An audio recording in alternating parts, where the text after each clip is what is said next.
మన సబ్స్క్రైబర్ ఒకళ్ళు కాల్ చేసి, అండి ఒక డాగ్కి ప్రాబ్లం ఉందని గుంటూరులో ఒక చోట వదిలేశారు, మీరు చూస్తారా అన్నారు. సరే అని వెళ్తే వీడికి ప్రాబ్లం ఉంది, హెర్నియా. ఆ హెర్నియా వల్ల వీడు టాయిలెట్ కూర్చోలేకపోతున్నాడు.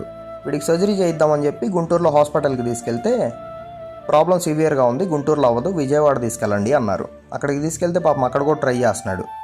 డాక్టర్కి చూపించాము, ఇది ప్రాబ్లం అంటే doctor blood test reports, x ray reports కావాలి అన్నారు. సరే అవి తీసి ఇచ్చేసి మళ్ళీ గుంటూరు వచ్చాం.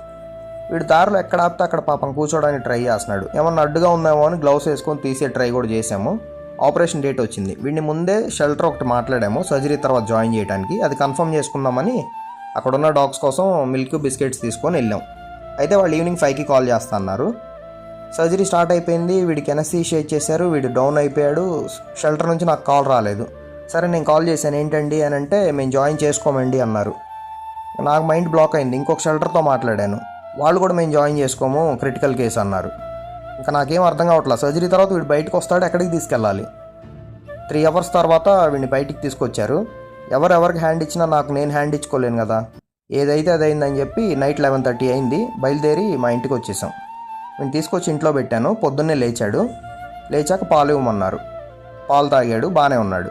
మనం దేనికైతే కష్టపడ్డామో అదైతే సక్సెస్ అయింది. వీడు సర్జరీ నెక్స్ట్ డే మోషన్కి వెళ్ళాడు.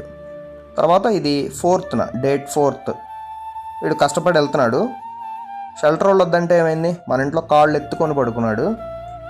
అయితే ప్రాబ్లం ఇంకా క్యూర్ అవ్వలేదు.